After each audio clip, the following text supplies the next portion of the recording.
All right. Welcome to another episode of the High Performance Podcast. Just me and Harvey at the moment. I think Jacob's hit the sack because he did say we had to start a little bit early because he had sessions in the morning. God bless him.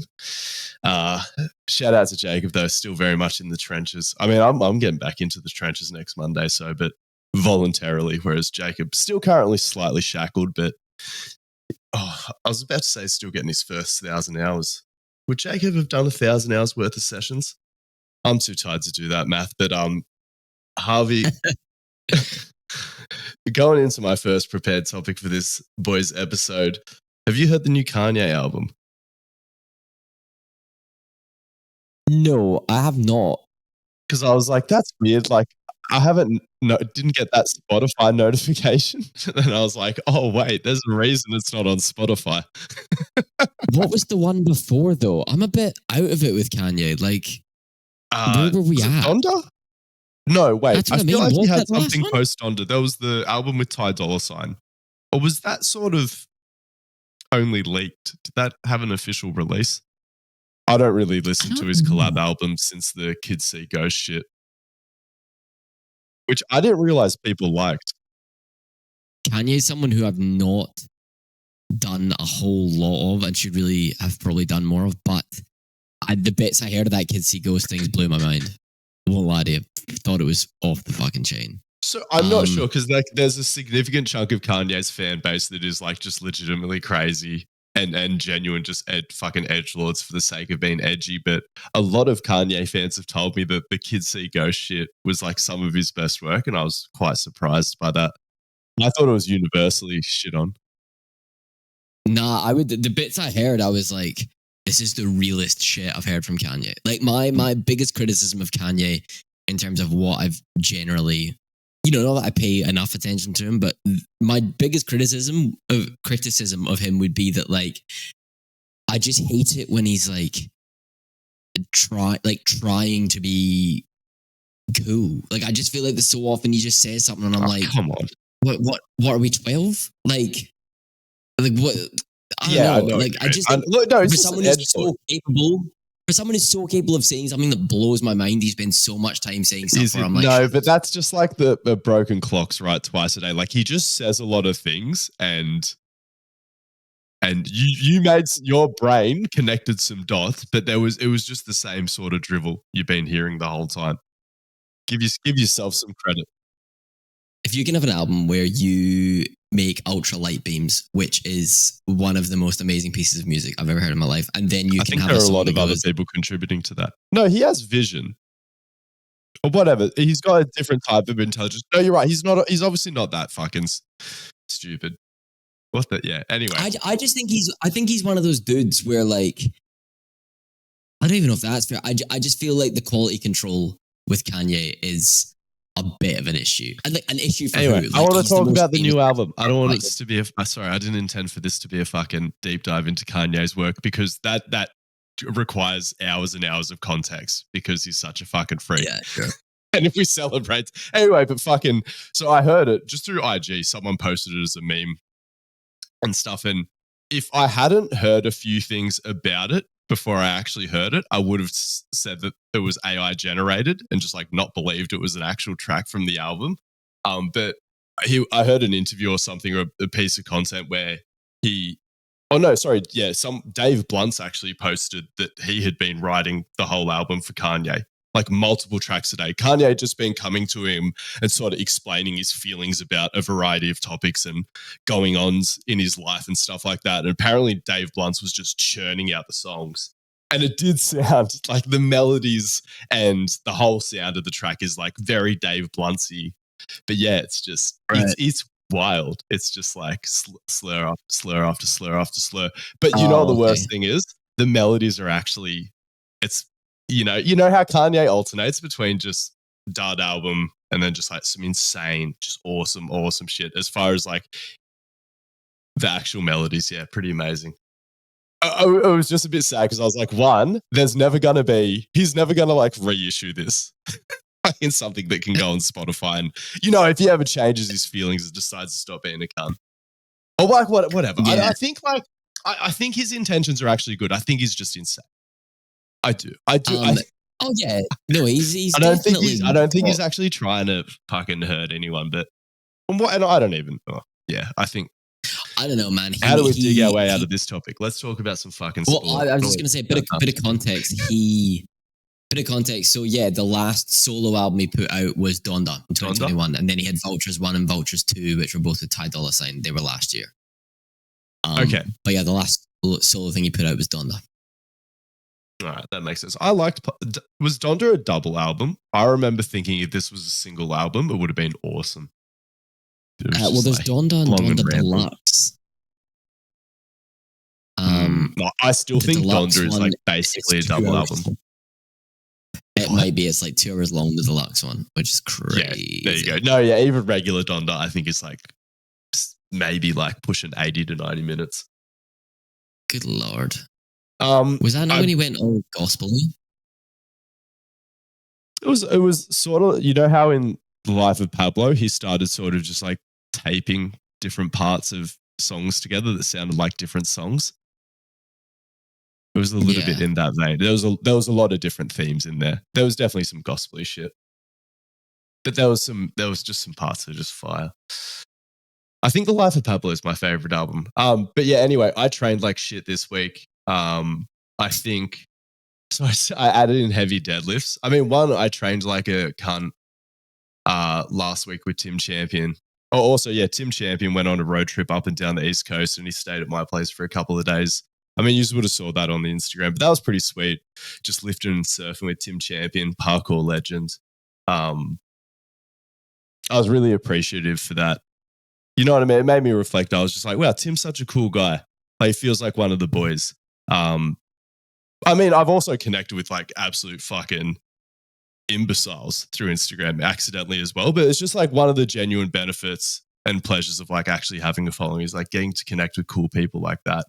And yeah, you can surf pretty good because I've shared on the podcast before. I've gone surfing with people, just like fitness people before, who've been like, yeah, I surf. And it's just been a fucking horrible experience. Like I've just taken them out in like, 3-foot surf, nothing too hectic. And it's just absolutely traumatized them. Or like even some of my previous girlfriends and stuff like that. Just done a bad job of introducing these people to surfing. Again, usually because they've claimed that they've had decent levels of experience, at least swimming, which has just turned out to be lies every single time. But yeah, no, Tim is like, I mean, he's only been surfing for a couple of years, but he's pretty good for how long he's been surfing. But the best thing about it is he's just competent in the ocean. Like you don't have to fucking worry about it. Yeah. So I actually tried to convince him to come to New Zealand, but unfortunately he has other travel plans because he's goofy as well. So it's like in our friendship circle of surfers, there's a lot of goofies, which is just like very important when you're deciding where to go for surf trips. You need to have goofy dominance so you can just go somewhere with heaps of lefts. Wait, what are you? Are you goofy? Yeah, me, I'm goofy. Burns is goofy. Sam's goofy.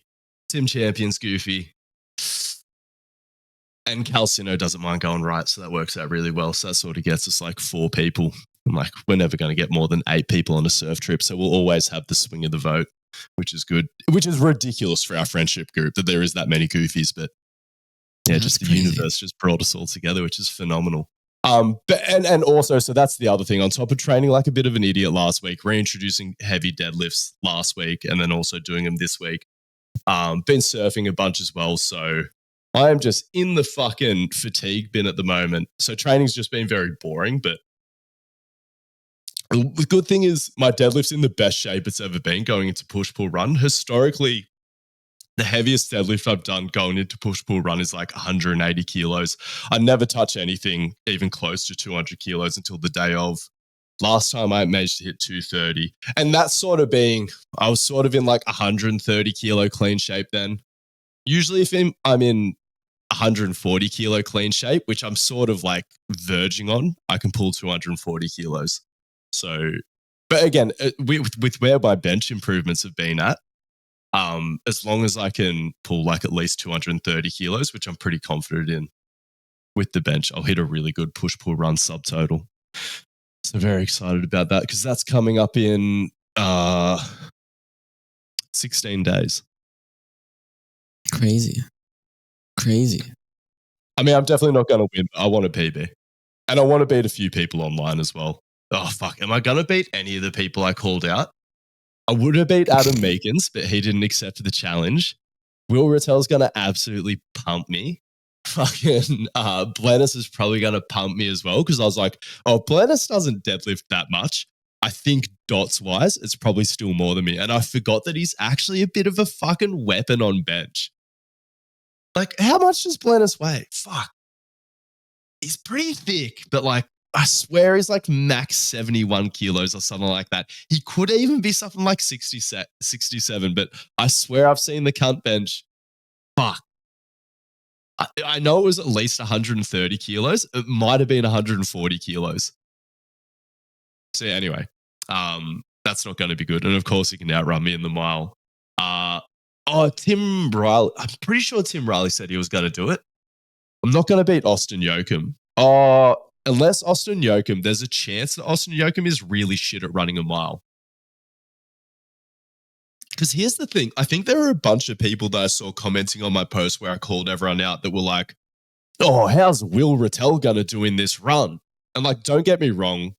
I don't think Will is going to run like a 5-minute mile or anything like that. But the way that push-pull run is scaled, like Will is in decent shape. He's not going to run an 8-minute mile either. But at his weight, even if he did run an 8-minute mile with his lifting, it wouldn't be an amazing score, but it'd still be a fucking solid score. So like I said, like I totally back Will to run under a 7-minute mile. He'd have a decent gas tank. So like I think, and that run would scale like insane for him. And then combined with his lifting, I think Will is sort of the favorite. Whereas again, I think in a more traditional hybrid event, I think Blennis would be like way more of a favorite. But again, this is sort of a hybrid event that's a little bit more geared to the lifters because it was invented by a powerlifting gym, sort of with a lot of a client base that was transitioning into more running and stuff like that. But still just like a fucking fun event because again, hybrid is, you know, to an extent made up, or it's like there can be so many different manifestations of it. So it's cool to have some lifting bias events as well. Because I just love me lifting. I like my idea of hybrid is like, don't be a fucking slob. That's the way I sort of romanticize it. I'm not running marathons in my dreams. Running miles, I guess. But like, again, you should be able to bash out like a fucking 5K. I mean, I did a half marathon with no training on 12 beers and 6 wangs. Like, that's pretty hectic. Oh, sorry, it's not that hectic, but it's like, it's, you know, like I said, I'm not a complete slog. I'm not copping out of like being able to do long distance stuff other than surfing. Sure. Anyway, fucking. But anyway, so training, I feel like I should come up into a nice peak. If I'm in the dumps now, it just depends if I keep surfing heaps, but the surf will go flat soon. And I'll just get used to the amount of work I'm doing. And it sort of made me think, I was just like, all right, am I going to have to cut back on training? But I looked back in the mirror. I was like, cunt, you went to bed at 1 a.m. 2 nights last week. Like you broke your bedtime. And I've just been a little bit less consistent with the bedtime. So I need to re-lock in on that. Well, and I feel like my weight's dropped about 1 kilo as well. That's not really an excuse. Like I still feel like I'm at like a really nice weight, but like I still don't necessarily want my weight trending down. I mean, it probably is like a natural symptom of just surfing more. It's like heaps of calorie expenditure. I don't think my appetite's caught up yet. Anyway, so I'm just going to lock in a little bit harder because I don't want to train less because I'm just fucking loving it at the moment. And like I said, just based on the trends that I'm seeing, I feel like there'll be a nice upward trend over the next couple of weeks heading into push-pull-run, compete well at push-pull-run, stop fucking deadlifting finally, and then just focus on trying to nail the 140 kilo clean before I head off to New Zealand. Oh, if I can do that, we're fucking crushing it as far as the training goes. Have you been training at all lately? Absolutely not, to be honest with you. And like in a real like low point of my that's life. Real. Not that's my real life. shit. That's so not true because I didn't train for like years and years and years and years. But I just kind of like reached this fucking point where like, oh, I don't know. Basically, I like fucked my legs up a bit, and then got new insoles because my insoles were fucked. So got new ones, and then turns out my shoes were also fucked. And so, so I need to get new shoes basically. But I've been Who's going to get telling back you this into it. nonsense? I mean, if they are old as fuck, it's nice to have fresh shoes. No, they were really fucking. Yeah, it is protect. Yeah, like when I started running, like like 5 years ago, I bought these and then just like never got like they are fucking cooked. But yeah, so I think I'm gonna go and buy myself some new sexy Nike Vomero 18s tomorrow. That's what I'm gonna do. Oh, nice. If you want to learn more about the general physical preparation training philosophy, we put together an extremely practical course covering all the different aspects of physical preparation, as well as a unit on programming, so you know how to tie it all together and produce the same world-class results that we get with our athletes. We've got pre-recorded lectures, a community page where you can ask questions and interact with the other GPP coaches, as well as monthly calls where you can ask questions live or just catch up and hang out with us. Check out the link in the show notes for more info.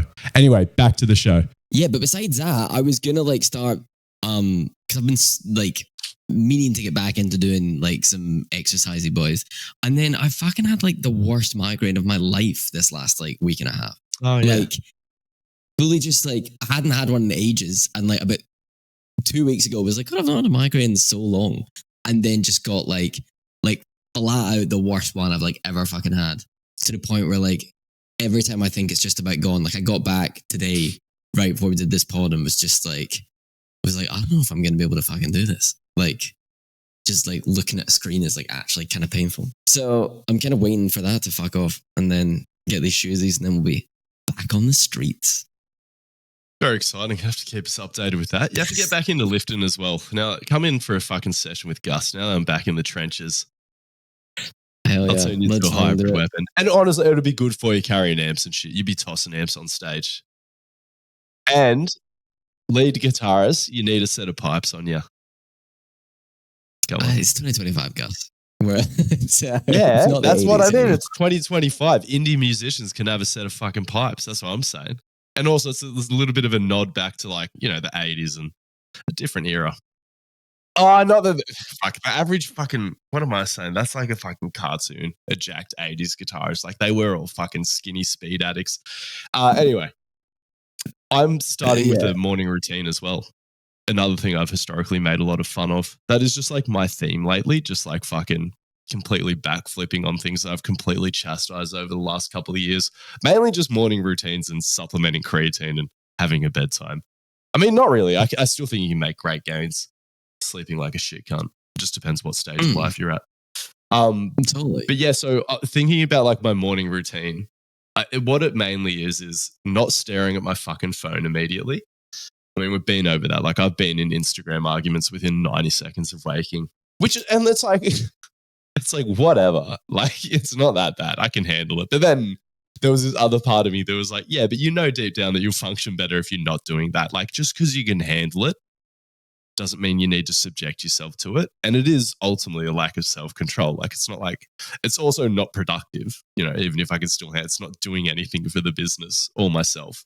Sometimes it's, and sorry, it never comes from, just so everyone listening doesn't think I'm completely insane. I'm a little bit insane. I'm not completely fucking insane. It's not me opening my eyes and just being like, what do fucking people say about me? It's me waking up and being like, fuck, like I sent a marketing email just before I went to bed last night. I wonder if I've made money. Like, did I make like $1,000 last night? Like, it's not that every morning, but like sometimes you wake up and you see that shit. I'm like, when that happens, I start the day with a spring in my step. There is no better feeling than just like waking up and be like, judge.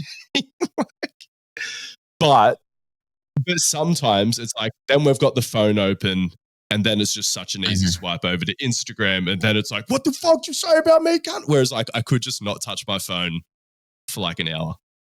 Or not even, fuck. It's mainly about like not doing it in the first 90 seconds. Like, let's go back to 10 minutes. That's progress. But, you know, I can easily do half now. So, and what I'm doing is you have to complete the morning routine to unlock the phone. You know what underpins this? I might need to buy an alarm because I just like remembering as soon as I wake up that I'm not, because it is so reflexive just to like open apps on my phone when I wake up. I probably need to get a different alarm or something like that. But that's what it'll be. I'm going to get back into journaling. I'll eat my breakfast, make a coffee, eat breakfast, sorry, I'll put in a spoonful of breakfast. I'm allowed to have coffee and breakfast at the same time. I know I said I was going to have breakfast first, but with this whole process, I think what I'm comfortable with is like coffee and breakfast there, and then have the diary open as well, and just sort of have that like sort of 20 minutes. It'll take me 10 minutes to set it up, 20 minutes of just time for like consuming all that and just writing down some thoughts, setting my intentions for the day, orienting myself, and then rip that fucking phone open and start me little doom scroll. Nah, well, sorry, that'll be when I do my morning shit. Actually, there'll be one more layer. Okay, there's one more layer. If I can get a surf check-in, which is only another like 2 minutes. Well, it depends how long I stare at the waves for. Let's call it like 5 to 10 minutes. And then I'll unlock my phone as that first log's hitting the water on the toilet. And that is the perfect morning routine. Clip that. I mean, it sounds like it's also not a joke. It's my life now. But no, I think and I know what you mean about the, like the sending an email the night before and then the, wanting to check in the morning. Like, I totally get that. And I don't think it's... A lot of time checking podcast downloads as well. Like if we had a podcast the previous night, like all sorts of like really awesome things. But again, they can just be delayed. Sorry to cut you off. Oh, of course. No, but I was just going to say, I think that's the whole notion is that like, I don't think it's even necessarily about delaying things that might garner a negative response. I think it's about delaying your like starting the workday. I think it's about taking time and not having your emotions completely controlled by that. It's about taking back the power a bit and being like, no, I do these things for me before the day. And then it doesn't matter if you've made it 10 grand or $0. It's like your emotions are not, the first thing you do of a day is not, and we're working, because then it's kind of hard to like turn that off. And I think it's about building the skill of being able to turn it on and off, because I think that's important for like general long-term mental health, I think. Yeah, I think I've been in denial about that. I mean, because, I did that post, I reshared that post this week of like, I'm sort of talking about don't base your entire identity around your fitness pursuit and you probably get more enjoyment out of it. And it's also just because, like I said, past the beginner stage, your progress in anything like that is going to slow down. And then it's sort of, if that is your whole identity, you're going to have a lot more shit workouts, like amazing. Oh, no, sorry. You have a lot of good workouts, but like I said, yeah, just basing on that progress and stuff like that. And even if your sessions are mostly good, it's not worth just how those bad sessions can just ruin your entire day. But it's so tough for me to not base my entire identity across just like a pretty narrow couple of things. Because I do like him so much. Like, I'm a man of passion. Like, so as much as I'm telling other cunts not to do it, like, don't worry. Like, I fall into the trap as well. It's a reminder for myself. Like, I'm so stoked about my job and how it's going. Because I get attached to how good it makes me feel, like what I get to do for work. You know what I mean? Like, it's the same as you and like, Absolutely. playing guitar. Like, it is one of your life's passions, right? But like I said, because even if it's not your whole identity, it's so hard to manage it because it's not about that. It's even about not letting it be 50% of you, No, exactly. And it's actually so funny you bring this up because I've been having this conversation with like quite a few people like very recently. And like I kind of had this realization recently that every time I get off stage, right, at best, I am not furious about how the thing's just gone at best. Oh, really? Yeah. Right? So you haven't had many memories in the last couple of years of being like, fuck, yeah. And I had this thing where I was like, I don't get paid nearly enough to be like that fucking angry about something like that I'm allegedly love, And I was kind of just hit this stage where I was like, okay, well, like if it was any other job, right? You wouldn't expect every day to come home, someone goes, how's work? And you go, it was unbelievable. That doesn't happen in other jobs. Most of the time it was all right, or, usual, don't want to talk about it. What are these fuck ups? Are they like in production challenges, or is it you hitting wrong notes? I know it's stuff that no one else in the world would fucking notice, but it hasn't gone like to the standard I set in my brain, which is like absolute fucking perfection. It's like oh, I didn't hold this note for quite as long as I you know what I mean? Like shit no one would fucking notice, and shit I wouldn't notice if I was watching another band. But like I kind of got to the stage with it where I was like, I need the issue here is that like I go into it with this notion that expecting it to be perfect. And I need to readjust an that. idea in your head, especially like a creative one, can only be perfect in your head. Like it's only when they manifest in reality that there's like potential for a mistake. Because I see that in surfing as well. You know what I mean? Like the carve that's in my head for the section, and then what I do. 100%. But same deal. And I know there's more of that in guitar because there's so much like micro expression and stuff like that. And in your head, that's flawless. Like, 100%. But it's the same fucking thing. And when you stop and think about like, okay, let's take Ronaldo, for example, right? Like, I'm sure every time Ronaldo steps on the fucking pitch, he goes, this is how I want the game to go, blah, blah, blah, blah, blah, blah, blah. But like, realistically, he gets paid to get the job done. And if it's a bit of a scrappy game and they're really down, but he bangs a goal in the 89th minute and they win it or they get a draw, he's done his job. Was it a perfect day at the office? No. But like, it was fine. They fucking got there. And that's kind of it. Like, I feel like you get paid to get the job done. And like, it doesn't need to be perfect. Like when I worked at the guitar shop, I didn't go in every day going, today I will have no shit phone calls with customers. I will sell every Gibson Les Paul in the shop and I will be employee of the month. Like, no, I'd go in being like, here we go. Today again, let's see what happens. And like, some days were fine. Some days were a bit shit. Some days were better than others. And that didn't ruin my fucking life. And I think I just kind of am trying to reset the expectation because like, I should be expecting it to be like, okay, if it's better than okay, fantastic. If it's not better than okay, we should is that consistently happening? And if it is, maybe we should look at how we improve that. But like, yeah, if it's all right, then that's fine. You sort of talking about, oh, sorry, 1 second. I have to get this off my chest. Go for it. I think a bit of a sporting angle on this that the listeners might appreciate. Then we can get back to music. Sort of what you're talking about, like expectations about consistency and stuff like that. And just being like, there's just going to be ups and downs and stuff like that. It sort of reminds me of like a new appreciation I realized of Tiger Woods recently because I just sort of went down the rabbit hole. I've just been watching a bunch of golf on YouTube. And I've been tinkering around with the idea of like, could be a hobby I get into at some point, watching like Bryson DeChambeau's channel. Like there's so many pro golfers with YouTube channels now. It's really sort of interesting. I sort of think like two might have collapsed. They're just sort of realizing there's great opportunities in it. And then I was like, fuck, I should look at some Tiger Woods highlights because, everyone sort of talks about it. It's like, yep, Tiger's still just like the fucking GOAT.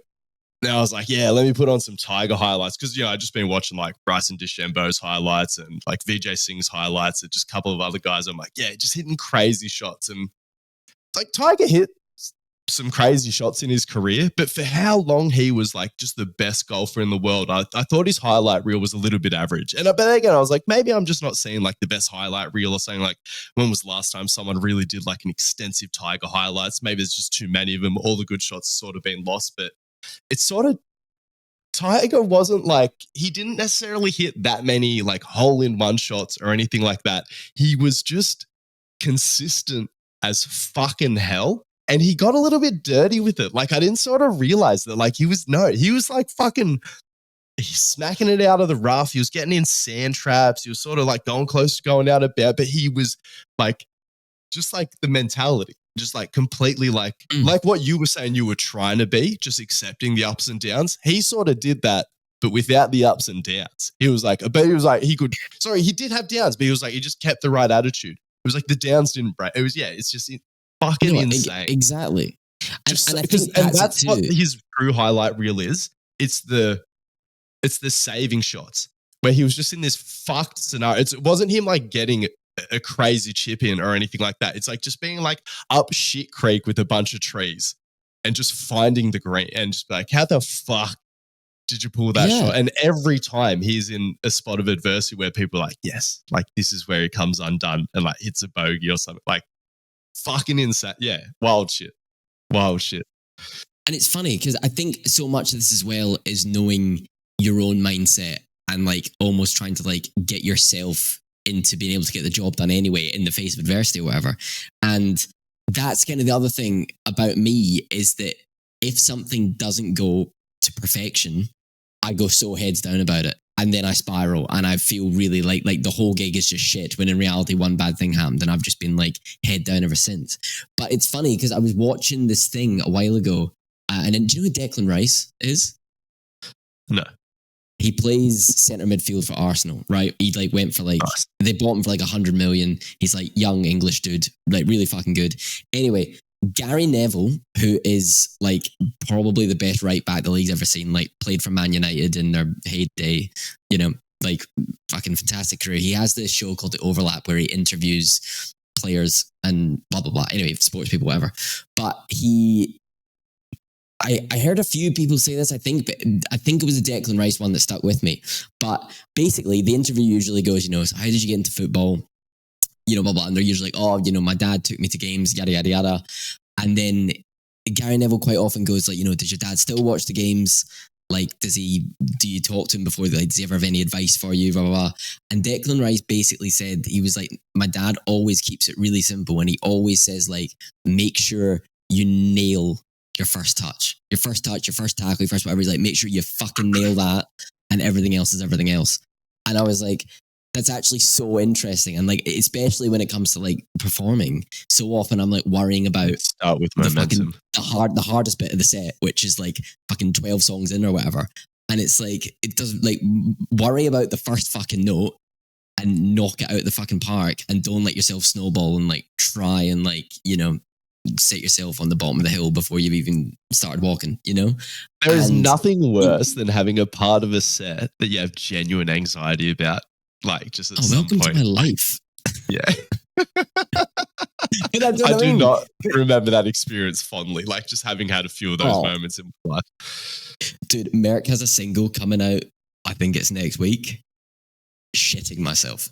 I'm going to have to play that so much, and it's so difficult. The GPP group program is the best deal in strength and conditioning. For less than $1 a day, you get access to my programming, as well as access to me through a group chat where you can reach out, ask questions, or have a form check. You can even get a week for free before you commit to it. Check out the show notes for more info. It is funny though. So in all of this, me like, you know, talking to my friends about like, you know, trying to like recalibrate my expectations and about getting super annoyed or upset like after gigs or whatever. I was talking to Merrick about it the other week. For listeners, Merrick being a girl who I play with called Mercy. And she was basically like, we were just talking about it, and she was like, but isn't it really cool though? Because this is a sign that we care so much about what we do. Like the fact that you have the potential to get that upset about doing something so minor, like not the way you wanted it to. And she was like, how fucking cool is that? Like not many people actually have that. And I was like, damn, that is actually really fucking nice. And I should try and look at it like that, you know? Like anytime you get that upset about work, be like, well, I care. And that's more than you can probably say for most people, you know? I find that a hard thing to balance as well. And like, because I was listening to the Stora podcast, like Callum Stora parkour guys, their podcast. It's more than just him. And they were talking about the exact same thing. Actually, yeah, it was his brother Sasha who had a horrific parkour injury, and I think was spending a lot of the time just like editing. I think he still does a lot of the editing, but he's getting way back into the parkour now that he's recovered from the injury. I think he just like blew his leg to smithereens one day. And yeah, he was just like, he's like, I just have some shit days, because he's like, some days it's just like a long day editing in the studio. It's a lot of hard work. But then he's just like, oh my God, but like, what the fuck's wrong with me? Like, what else? Do I want to go shovel shit? Like, not that there's anything wrong with shoveling shit. I'm sure there's a bunch of people who are just like fucking into that or whatever. Not that you have to be passionate about your job either. But yeah, just like trying to maintain your sense of gratitude, but then also just being like, no, I'm human. Because I think about that a lot. I am genuinely grateful. I guess you just bounce between the two. It's like a natural sort of thing, but I catch myself out like quite a bit. But then I'm also, you're allowed to have your fucking ups and downs, but how up and down? But that is the question. Exactly. Before you're just like being a bit of a wiener. Oh, no. Before you're just being a winner. Or I think it's before it becomes a thing of like, well, I allegedly love this. But like if you're spending more time being unhappy about it than you are happy about it, do you really love it? Because like the evidence would suggest no. You'll enjoy this next topic that I have prepared. Oh, good. I've noticed a lot of Australian content creators whinging about not being glazed by their mates. Or like, sorry, what they're whinging about is tall poppy syndrome. And it's definitely a thing, right? Like, do you know what I mean? Because you're from Scotland. So actually, no, because people in the UK, I think, also talk about, maybe it's a Commonwealth thing, tall poppy syndrome. Do you know what I know that what means? tall poppy syndrome is. Yeah. Is It's that like something you whole identify as concept. Australian or Um, with UK people as well? I've never thought about it as far as like nationalities go. I see it as way more kind of scene based, or way more kind of like, I see it as way more like insular than that. You know, You know I what don't it see is it as as well? much Like, of a maybe we're cultural growing thing. out of it. I think it's like a white Australian thing. So Right. like, I feel like Australia's a bit more multicultural now. So like, maybe just sort of changing. But like, definitely like lots of like Anglo Australian people, and it's always content creators mostly. I mean, normal people talk about it as well, but like, I noticed like a lot of Australian content creators recently just whinging about tall poppy syndrome. But it's all like just these like 22-year-olds. Actually, there's another thing these people do that just annoys the shit out of me. They keep posting these reels where they're like, "Oh my god, all I used to do is like binge drink, but like, don't worry, guys, you can fucking change your life and still make something of yourself by just like going to the gym and just like getting in shape and stuff." But I'm like, you weren't a heroin addict. Like, you were just like a fucking person, usually going to uni, just getting on the piss occasionally. Like, you weren't dumpster diving and like stealing from families and like. Oh, and also, like, if you don't want to binge drink when you're 21 and 22, also awesome. But like, it's just, anyway, they're also whinging about tall poppy syndrome. But I don't want to be fucking glazed by my mates for posting on Instagram. You know, like, No, exactly. and it's also like, because I talk about how, like, you know, you shouldn't give a fuck, and like, I psych people up and say like, you know, don't worry if your friends talk shit about you, but like, I mean, the honest truth is, it's like, it's more, there's just no one gives a fuck. Everyone, especially when you're young, all your mates are in fucking survival mode. No one is thinking about your fucking little hustle or even your main hustle. You know what I mean? Like, no one's thinking, like, sorry, be grateful for any friends who spare a single thought for that aspect, right? Because, like I said, at that stage of your life, I just remember being so fucking concerned for, like, what the fuck am I doing with my life? Maybe this is a little bit of a unique experience. I don't know if this is everyone, but again, I'm sure it applies to a lot of the mates of those people who are like, I'm posting my workouts on Instagram and you didn't suck me off about it. It's just like, fuck, man. Like, they've probably just got so much shit going on. Just hang with the boys, have a beer, don't have a fucking beer, but just don't expect to be glazed for posting on Instagram and doing a bit of e-commerce. It's for you. Unless you're going to split the cash with them, don't expect them to just fucking glaze you for it, okay? It's not tall poppy syndrome. You're just fucking a weird cunt that expects too much praise. This is also the role of your parents. And again, sorry, I'm super lucky. My parents always said I could be anything, and they always told me that they're really proud of me. But maybe that's why I don't expect to be sucked off by my mates for posting on Instagram. And one thing I will say is also, like, last year, like, fucking the boys, when I was in Europe, fucking they're on the business, they all called me. They're like, "Oh man, Angus, like, super proud of you, like, you know, fucking blowing the business up a shower." And that did feel amazing. Like, it is amazing when your mates notice what you're doing. But again, me and my mates are fucking 30. A few of us are in better places now. We can spare a thought for each other and what each other are like. You know, just don't expect compassion from your mates, especially if you're a male, until you're about 28. I think it's just also that thing of like, maybe this is just me, right? But I've just always been a bit like, man, if you're doing shit for the approval of others, you just stop. Just fucking stop. Like, you need to do shit for you. But it's true. You need to do shit for you. And I get that the acknowledgement and the recognition is really important for some people, but I just think you're in the wrong fucking game if you're chasing the like, approval. where's your sense of humor? Well, that too. But I get that it's quite intrinsic to social media because you are literally posting things for the likes of other people. Like, that is the currency. And I get that, like, that is super difficult to remove yourself from. But like, is that an impact of internet on the young mind and social media on the young mind, that it's more polarized? As in, if you're not actively glazing something, it means you hate it. You literally have numbers of how many of your friends liked something you've done. More quantified, or feeling more quantified. It's fucking bananas. And like, that's like, honestly, it's half the reason why I'm like as skeptical and want less to do with social media, like, kind of as I am. Anyway, shout out to Alfie Gets Hard. for whinging about his mates not supporting him for fucking posting on Instagram.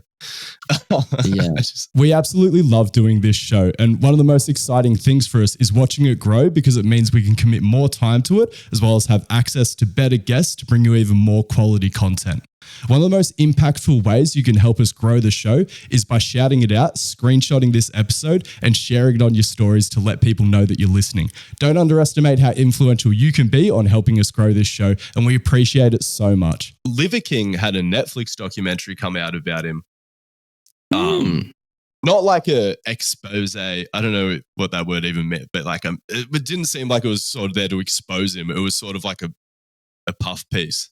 Or it was sort of like, post sort of, it was him sort of justifying it. Well, apparently that was a very small section. So I haven't even watched this documentary and I wasn't interested in it whatsoever because I was like, what fucking new angle is there on Liver King? Like there's just been so much content made about that bloke. And especially after it came out that he was on steroids and all his blood work, like the more plates, more dates thing. But Zach Tellender made a video about it and I just sort of watch a lot of his content. So, pretty much whatever he's talking about, I'll take a chance on the video. And he was talking about the Liver King documentary, and I have to watch it. And everyone listening to this, this is just a recommendation to go check it out. If you don't want spoilers, maybe just skip the next 5 minutes or something like that. Or maybe 10 minutes just to be safe. I don't know. I'll leave that judgment up to you, but there's some spoilers coming up about. I don't think they spoil it because I got this straight from Zach Tellender's video and I'm still so fucking keen to check out the documentary. Because, like I said, apparently so much of it is just diving into his background. And I have not heard much about that other than that he was just a really successful businessman. But apparently, like one of the early stories he references, he was just working at a GNC. Which we don't have a GNC in Australia, but to my knowledge, they're primarily supplement stores. I don't think they're like a pharmacy or anything like that. I think it's like pure health and fitness sort of supplement stores. But there was a thing where you could, a lot of products had a guarantee where you could purchase a bottle of them and take the supplement. But if you didn't like your experience or if you just wanted your money back for whatever reason, you could return an empty bottle and get your money back. And he was, working behind the counter, accepting these refunds for these empty bottles and things like that. And then he was like, oh, wait, I could take these empty bottles and go to a different GNC and get money back. But then he was like, wait, you need a receipt. But then he just bought a bunch of receipt paper and made a bunch of fake receipts. And he was like, made heaps of money doing that. And then he was like, and then I just started printing money. And I was like, like metaphorically. Like printing money, like, because I say that like when someone's business is doing well, I'll be like, they're printing it. But no, he was literally printing money. That was his next thing. And which is crazy fucking shit. So he's just been on one his whole life. What else was it? And then apparently he's just like, just taking a lot of psychedelic drugs and stuff like that. But just the early days tomfoolery and hijinks, I was just like, wow, printing cash is kind of respect it. Pretty ambitious. That's fucking crazy, is what that is. Yeah. Fuck's sake. Anyway, I'll be watching that before I go to bed. Do I have time? We got to wrap this up. Sort of semi-soon. Sorry, I'm just sort of commentating, like thinking about I have to be in bed before midnight. I can't fucking break that. We're 90 minutes away from that. I'm going to be heaps overstimulated after podcasting with you. I need to, I can survive another 30 minutes on this thing. Not that we need to, but just sort of playing things out in my head. Sure. Anyway, only other topic I had to talk about was I am so hardcore on minimum effective dose, strength training, especially. And I'm still very hardcore on that. And if you want to learn about minimum effective dose strength training, check out GPP Level 1. But having said that, I just had a client recently who wasn't responding that well. And I was like, what's fucking going on here? Then I was like, you know what? They are just very weak. And I think that was something that I sort of forgot about. Like some people do just need, but see, this is the thing though. I think, because one of the reasons, so normally I wouldn't do real minimum effective dose. Well, again, if it's not actually making progress, it's not minimum effective dose because it's the minimum dose that actually sort of stimulates progress. This person is making progress, but just slower than progress than what I would have liked for what stage they're at in their training. But I think some people just need more volume to teach him how to train hard, whether it's more practice or whether that just sort of forces it out of him. But then I was like, the one thing is, do I just let him max out more? Because I can't see him doing much damage. Like their technique is like very good. That is the one thing for a beginner lifter. I was like, do I just let him like max out a little bit more? And the reason why I'm not just slapping more volume on, why I have been hesitant, is because they're not just here for strength training, you know? Like they're here for strength and conditioning. Like they want transfer to sport. So they're getting a pretty holistic program. But then I'm also sort of thinking like, no, this person is so especially weak that, you know, maybe just doing a pure powerlifting program would be the best thing for this person just for a little bit. But like I said, I don't think it ever has to be that way. We just got to attenuate things a little bit. So yeah, just some candid thoughts on where I'm at with minimum effective dose strength training. Obviously still, that is the main thing we push. And if you want concurrent programming at the end of the day, you need to master minimum effective dose strength training. But yeah, it can be higher than expected just for some beginners. Like, I mean, there is that general trend that people need a little bit more volume to get going. And to get them into that intermediate stage. Anyone from intermediate up, it's absolutely a game of minimum effective dose.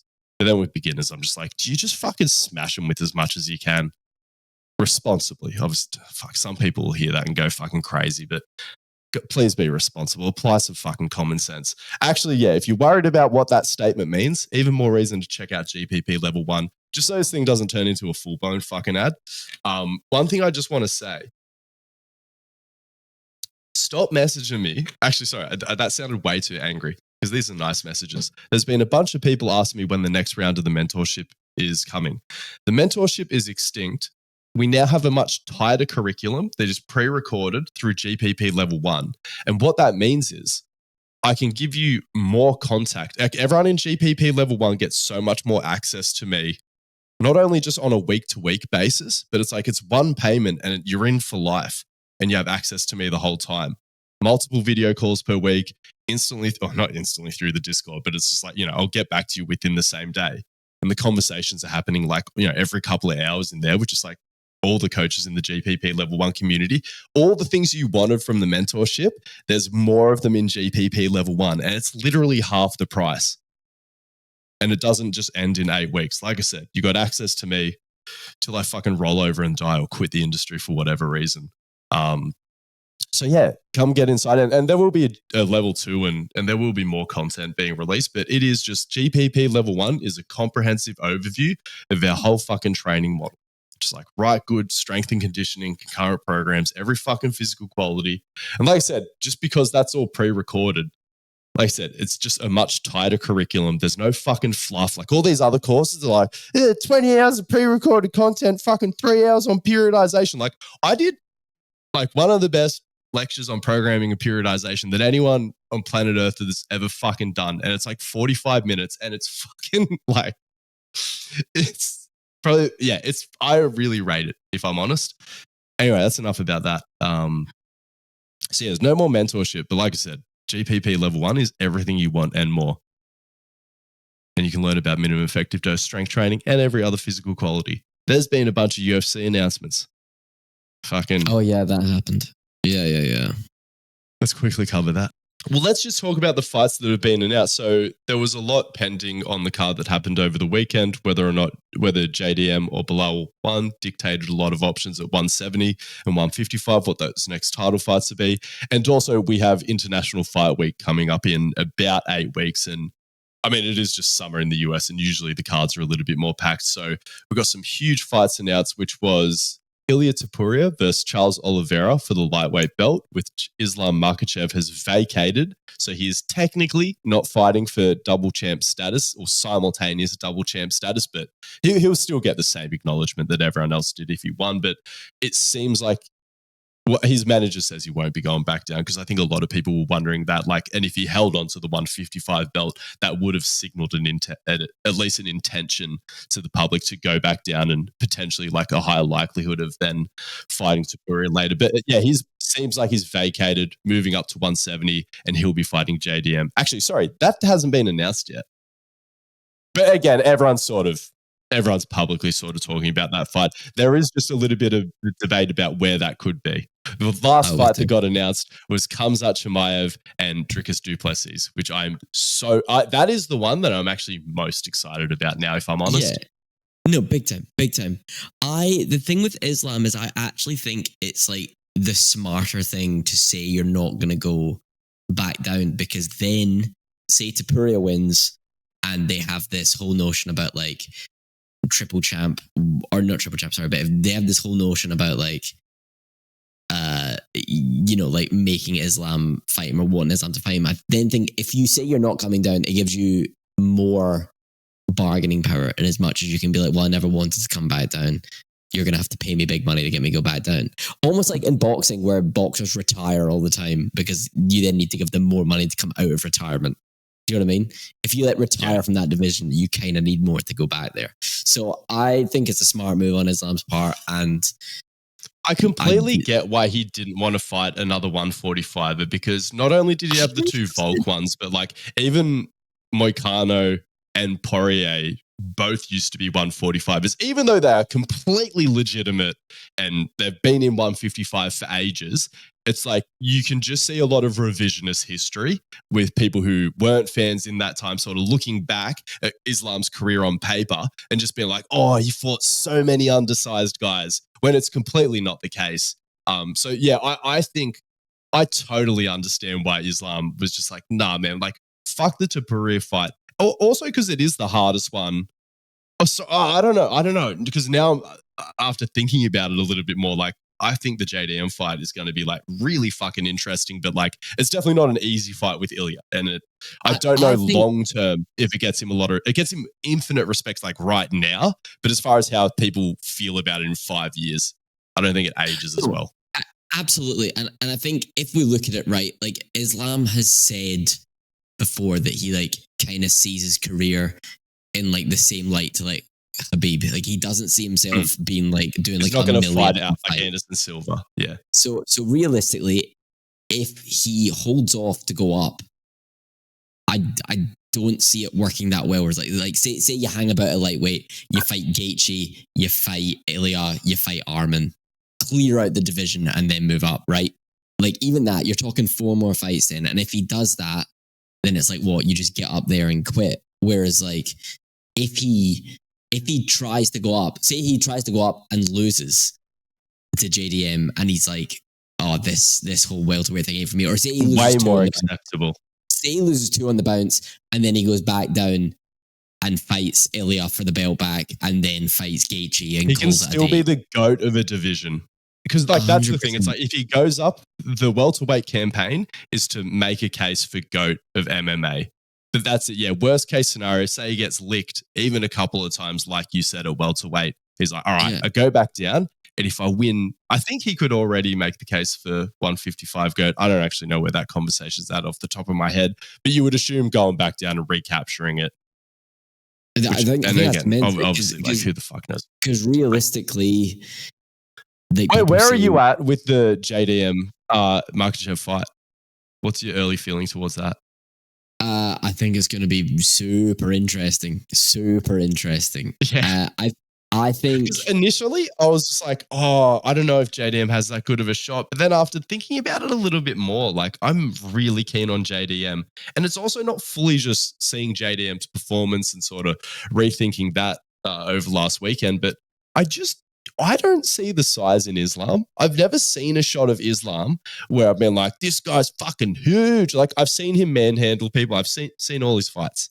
And I'm a big Islam believer. I think he is the pound for pound king of the sport at the moment. Like I'm giving him his respect. Even like he was bigger than Volk, but like my eyeballs expected that. But even when I see him next to Poirier, when I see him next to Gaethje and stuff like that, I've never been like, oh, he's a huge 155er. And so I'm not saying he's going to be undersized at welterweight, but I do question how, like, I know his strength will be good enough to like hang, but I wonder how dominant he's going to look in terms of the physicality. Like if that's going to be there at all, or if he's just going to be like, oh, this is a strong welterweight with high grappling skill and really solid striking.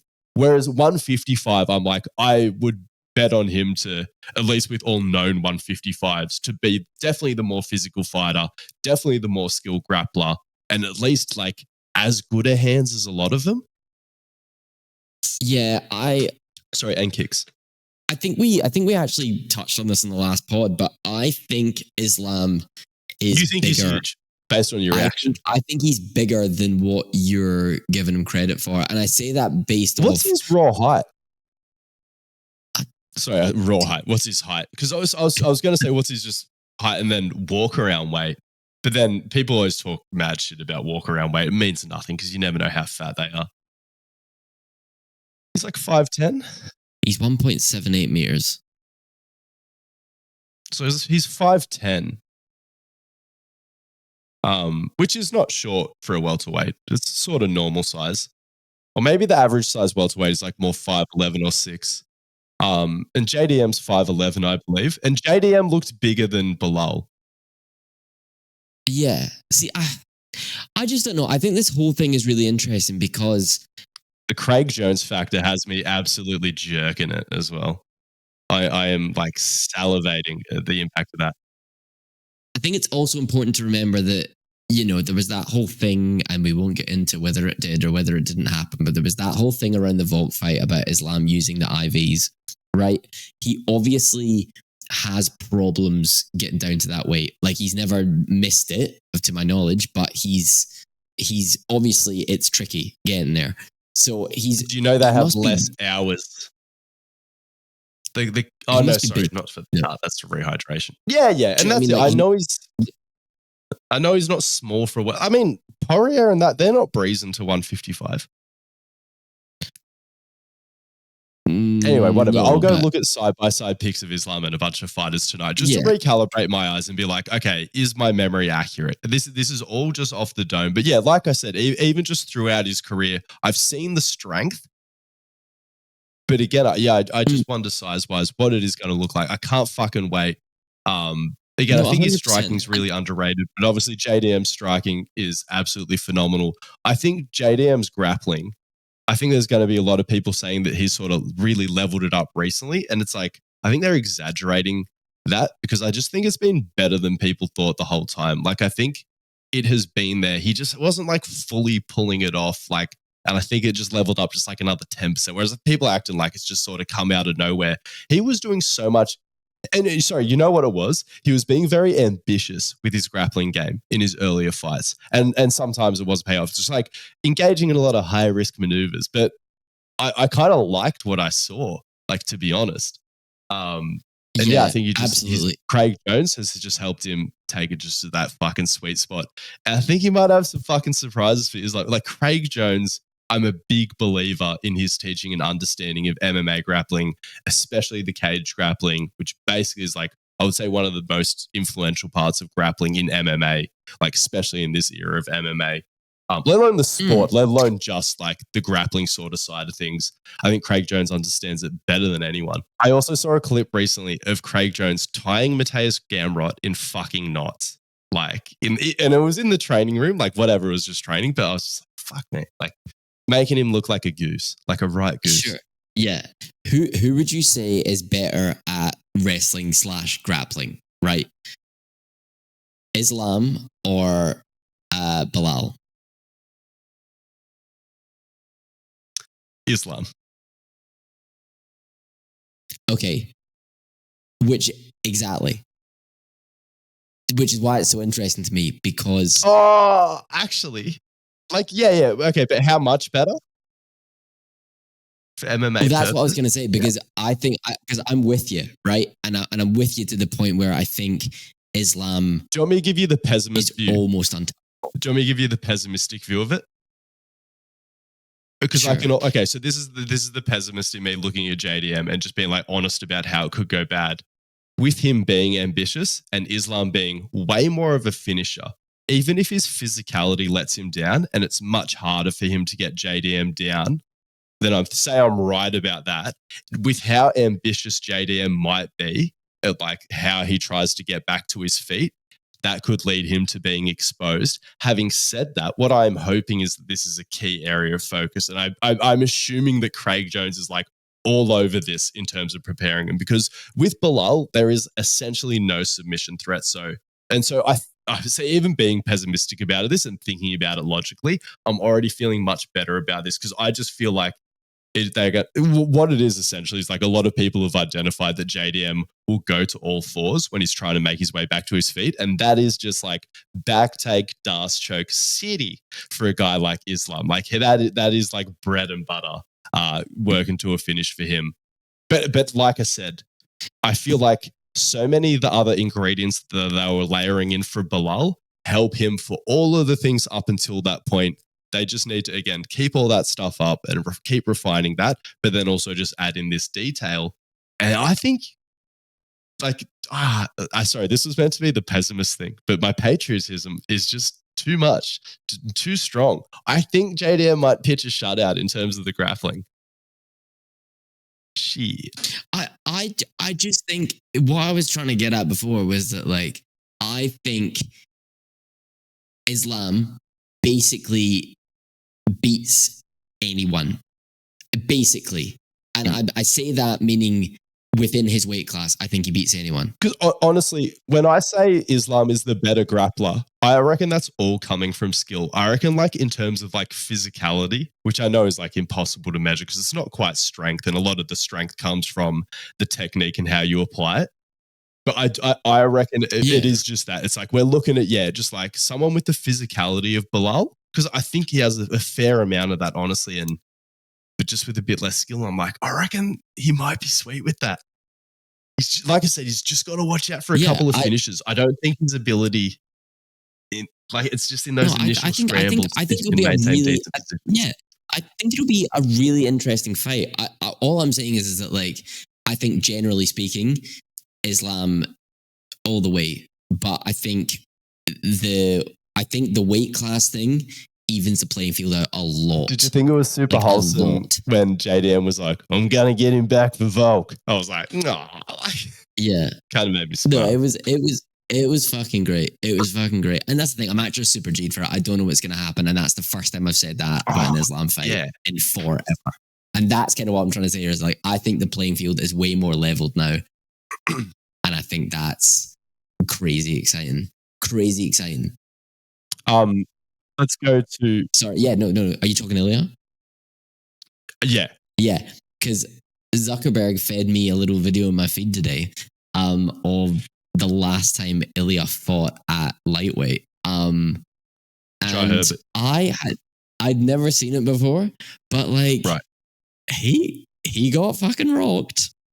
Like, I like that. Honestly, I like that we've seen how he responds to that, because if we didn't have that moment, I understand sort of how that looks, but I just think that is MMA for you. Like, you know what I mean? Volk has had it happen to him a bit on the come up. It's not a great one. Like, if you could script it, you wouldn't pick Jai Herbert to be the guy to have knocked him down, but it was last minute, upper weight class. And I like how he had good recovery. But this is what I'm saying is that... Sorry, did I step in prematurely? I mean, of course I did. No, I absolutely feel you. But I was just watching it and I was like, I've seen Oliveira deal with those situations super well, where he rocks someone and he doesn't just like chase him down, look for the fucking haymaker. He rocks him, he gets on their back when they're like half knocked out already and has them like submitted within not long. Like, I've seen him do it to like Chandler. You see him, like, he fucking handles those situations crazy well. And I was just like, man, if he can just rock him a little bit, no one is better at being like, he's half gone, give me his fucking back. Okay, that's true. No, that's true. Because Oliveira is also not Jai Herbert. Like, as much as I was like, no, exactly. Everyone's going to fucking get knocked down on the come up. I like that you mentioned that, because honestly, my assessment of this matchup, I've had the exact same swing, and I am now left with the exact same thoughts as what I have about JDM versus Makhachev. It really depends on how the physicality translate, because Ilya is just such a bully in the way he fights. You know what I mean? And I think I know his knockout power.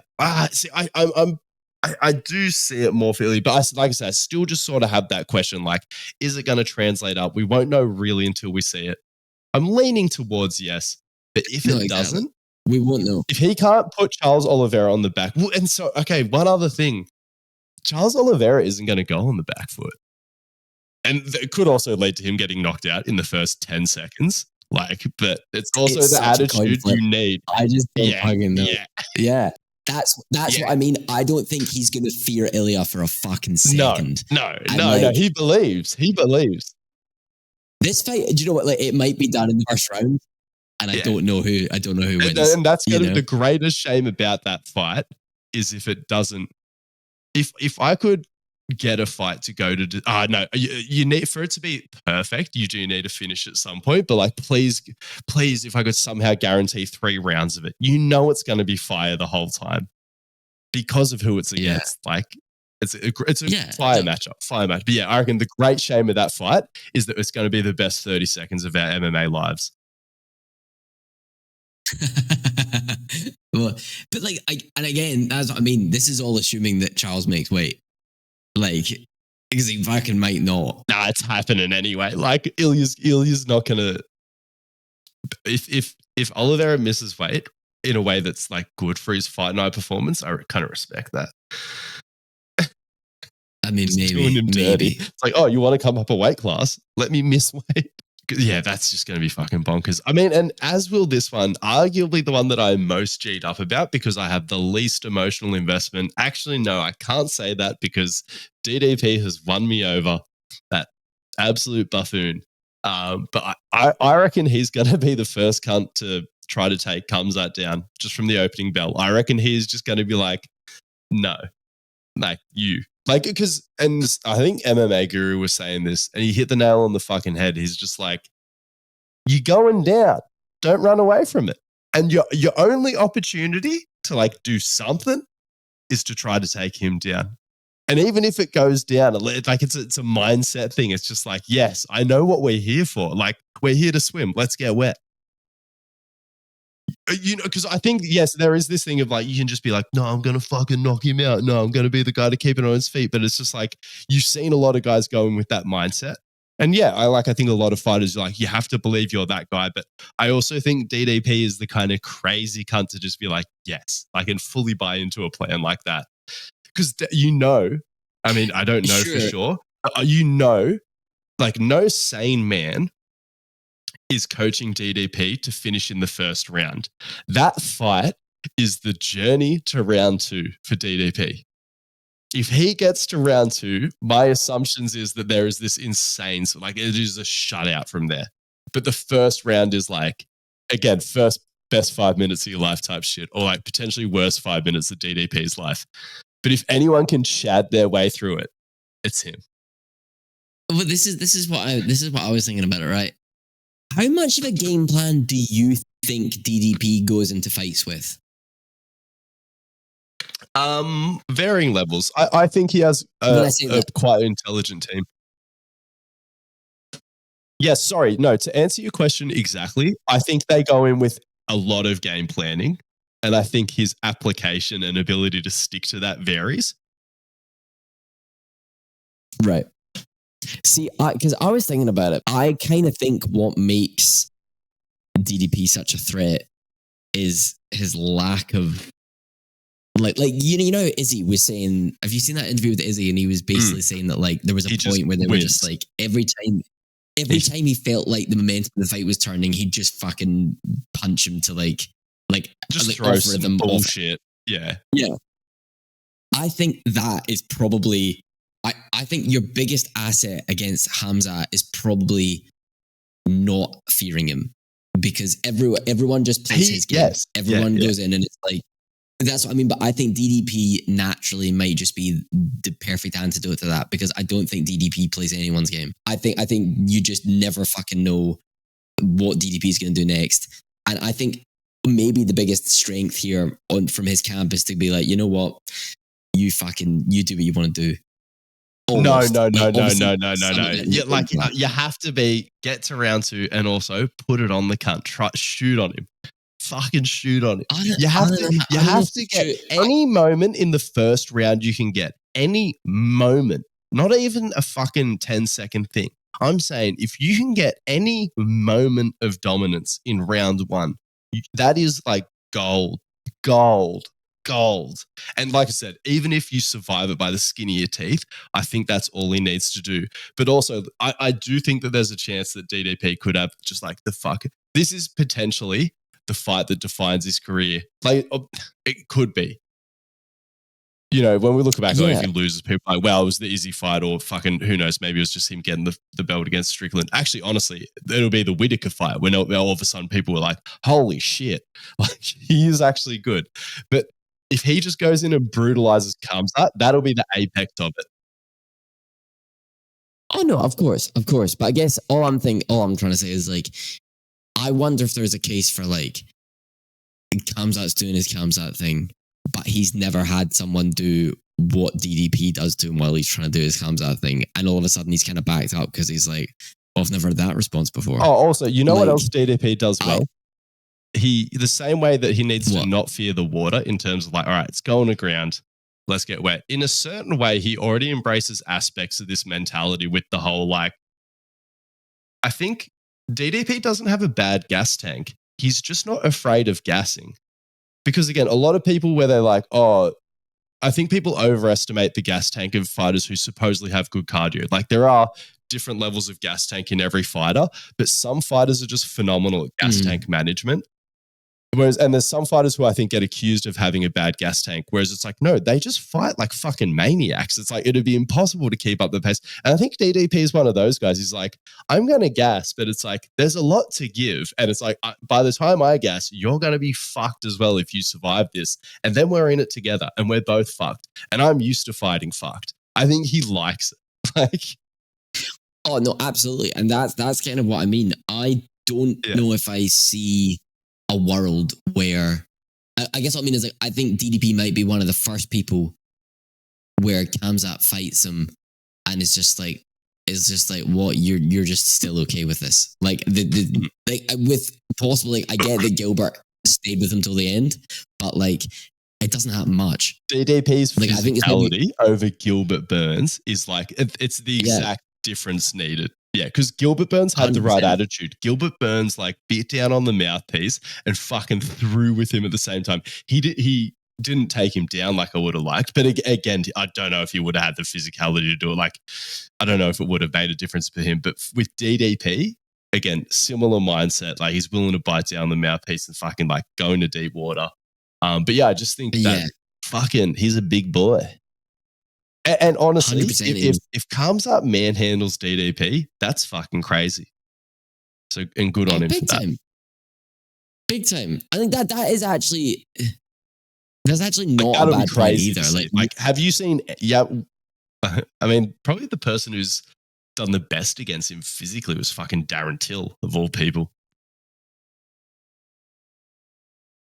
Is there, you know how whenever people talk about takedown defense, they kind of say that it's so much of it is just so draining that, like, even if you manage to not get taken down, you're kind of just so depleted physically anyway. I almost wonder if there's a thing of, like, if DDP, like, if Khamzat is just so relentlessly trying to get him down and can't, I almost wonder if it's a thing of, like, DDP would just be draining Khamzat so much. Yeah. I almost wonder if maybe DDP's just gonna have, like, physically just be so much for him to handle that, like, it's like, yeah, like you said, it's like, let him take you down, but, like, put up a good fight, and, like, sooner or later he'll just be zonked. He's got a pretty sick power gilly as well. So if Khamzat doesn't mind his manners, and, like, it is, they say it's a low percentage submission, but I think that's because it's tempting for a lot of shit grapplers to go for. But I think if you're a good grappler, it's a higher percentage than what we're led to believe. Just a big power gilly, standing power gilly. Fucking if they go head outside takedown, I think this is something like Mighty Mouse said or something like that.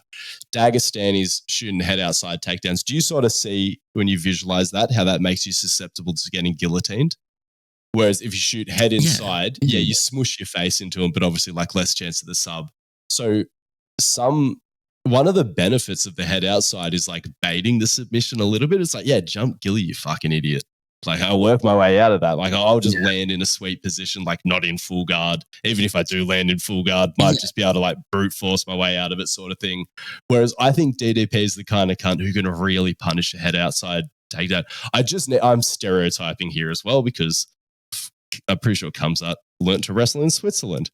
So I need to have a look at him and make sure he's doing those head outside ones.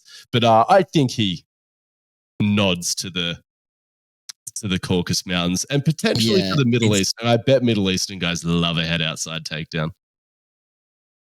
I think what this comes back to for me is that, like, I think usually when you watch Khamzat fight, you're like, that guy has an extra screw loose than everyone else in here. And I think DDP is the first time we're like, nah, both of you have an extra screw loose.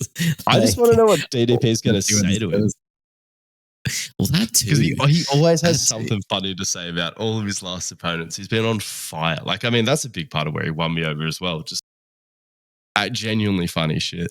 I mean, sorry, just being heaps mean. But like I said, fighters saying mean things to each other, peak entertainment, because then they fight.